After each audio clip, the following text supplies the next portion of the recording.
मराठा आंदोलक मनोज जरांगे यांनी पुन्हा आरक्षणावरनं उपोषणाची घोषणा दिली आणि पुन्हा एकदा त्यांना ओबीसीचा विरोध होताना आपल्याला पाहायला मिळत आहे. सगळे सोयरे हा जो निर्णय केलेला आहे राज्य सरकारने तो प्रामुख्याने रद्द करावा. त्याच्यामुळे इतर जातींना देखील त्याची कळ सोसावी लागते आणि याच मुद्द्याला धरून पुण्यात देखील आमरण उपोषण सुरू आहे. मात्र या उपोषणाकडे सरकारने कानाडोळा केला असला तरी तिसरा दिवस झाला या उपोषणाला आणि उपोषण अजूनही त्याच ताकदीने सुरू आपल्याला पाहायला मिळत आहे. उपोषणाचे मार्गदर्शक आपल्यासोबत आहेत. काय एकूणच तुम्ही हे उपोषण करत आहात आणि काय प्रामुख्याने मागणी आहे?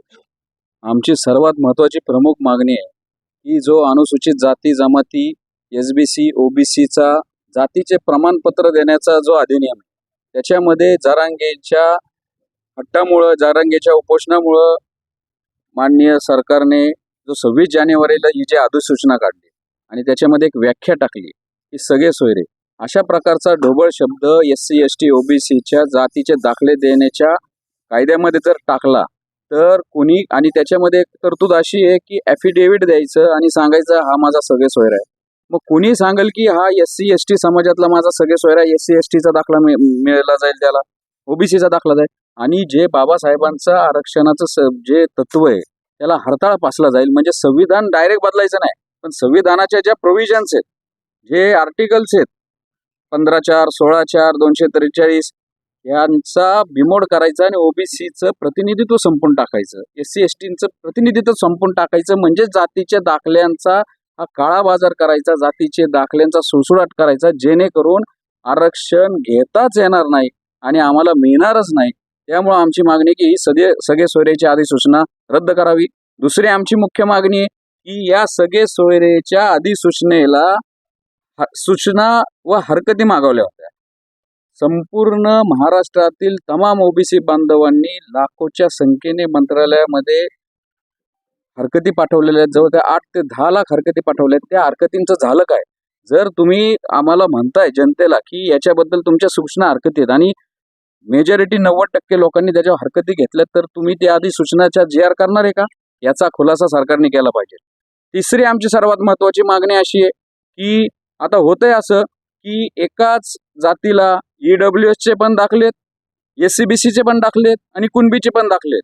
आमचं म्हणणं स्पष्ट आहे की जसं पोस्ट असेल, जशी नोकरी असेल, जसं ॲडमिशन असेल, जशी राजकीय एखादी रिझर्व्ह जागा असेल त्यानुसार असे दाखले जर वापरणार जाणार असतील, आमचं प्रमुख मागणी आहे की प्रत्येक जातीचं जात प्रमाणपत्र आणि व्हॅलिडिटी सर्टिफिकेट्स हे आधार कार्डने लिंक करण्यात यावं. म्हणजे हे असं डुप्लिकेशन होणार नाही. हे जे टेक्निकल मुद्दे बोलतो आहात, पण यामध्ये जर आपण पाहिलं गेलं तर दाखले हे प्रमाणपत्र वाटायला अजून सुरुवातही झाली नाहीये आणि त्यासाठीच जे आश्वासनं मराठा आंदोलकांना दिली गेली होती ती सरकारमार्फत पूर्ण केली गेली नाही. म्हणून हे उपोषण पुन्हा एकदा बसलेलं आहे. त्यांच्या मागण्या अजून पूर्ण झालेल्या नाहीत, दाखले वाटले गेले नाहीयेत, तरी देखील त्याला विरोध का? मी तर म्हणतो हे जे चालू आहे, आपण गेल्या 2-3 महिन्यापासून बघितलं असेल, ज्यावेळेस फेब्रुवारी महिन्यामध्ये ठाण्यामधून ते उपोषणाची माघार झाली आणि सगळे सोयरेची अधिसूचना झाली. गेल्या 10 महिन्यामध्ये 10 ते 12 GR काढलेले आहेत फक्त कुणबी दाखले देण्यासाठी. मग शिंदे कमिटीचं कॉन्स्टिट्यूशन, शिंदे कमिटीचं मराठवाड्यापुरतं जो त्याचा दायरा होता तो महाराष्ट्रापुरता केला. त्याच्यामध्ये अनेक वेगवेगळे पुरावे असे 10 ते 12 GR आलेले आहेत आणि स्पेशल सेल सगळीकडे लावले. कॉर्पोरेशनचे माणसं, त्याच्यानंतर शिक्षक, महसूलच्या कर्मचाऱ्यांनी कुणबी सर्टिफिकेट्स देण्यासाठी वेगळे प्रत्येक तहसील कार्यालयात, कलेक्टर कार्यालयात सेल लावलेले आणि आजचे हजारो सर्टिफिकेट दिलेले आहेत. तुम्ही जे म्हणताय दिले नसतील तर सरकारने याच्यावर श्वेतपत्रिका काढावी, समोर आणावं, किती दाखले दिले, किती अर्ज आले आम्हाला पण कळून द्या. या सगळ्यामध्ये शिष्टमंडळ हे अंतरवाली सराटीमध्ये जाऊन भेटते, मात्र तुम्ही उपोषण करत आहात किंवा इथेच बाजूला ओबीसींचं हक्कींचं आंदोलन चालू आहे, तिकडे शिष्टमंडळाकडे दुर्लक्ष करत आहेत. असं का होतंय? भेदभाव का?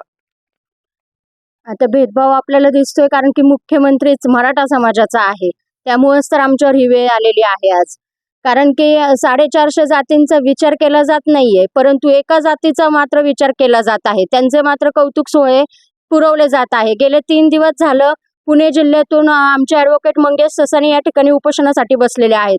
आमच्या शेजारीच कलेक्टर कचेरी आहे, पण 10 पाऊल देखील या ठिकाणी येऊन त्यांनी व्हिजिट केलेली नाही. परंतु मुंबईवरून आंतरवाली सराटीमध्ये हे लोक जाऊन विचारपूस करतात. यावरूनच दिसत आहे की हा किती भेदभाव जाती जातींमध्ये केला जात आहे.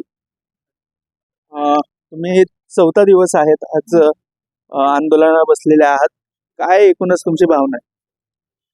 आम्हाला त्यांना जरी आम्ही त्यांच्या आंदोलनाला काहीही बोलत नाही आहोत. त्याच्या मागे कारण असं आहे, आम्ही म्हणतच नाही त्यांना देऊ नका, पण आमचं का देताय?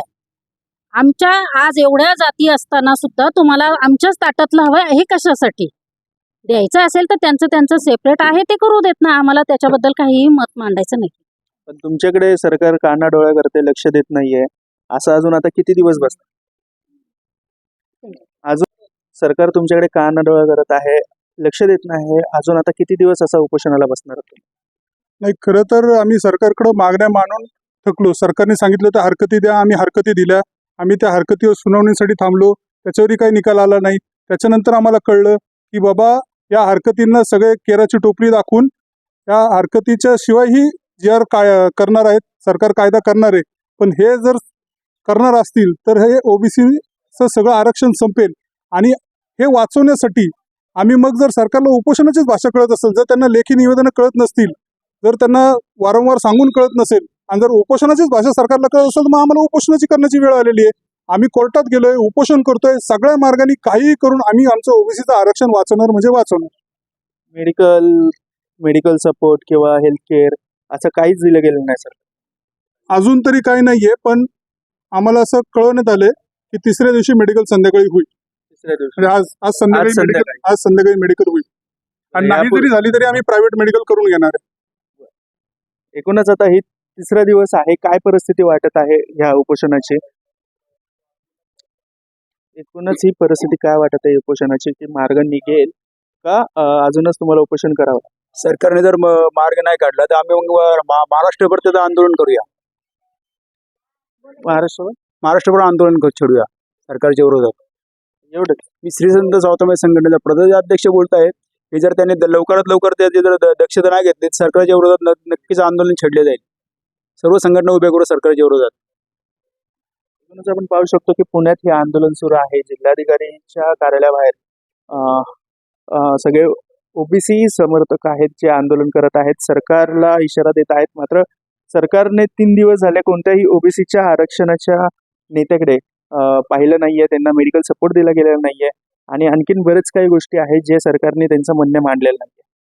मात्र आता आजच्या दिवशी देखील सरकार किंवा जिल्हाधिकारी यांच्याकडे लक्ष देईल का किंवा यांच्या मागण्या पूर्तता होईल का, मागण्या ऐकल्या जातील का, हे पाहणं आता महत्त्वाचं असणार आहे.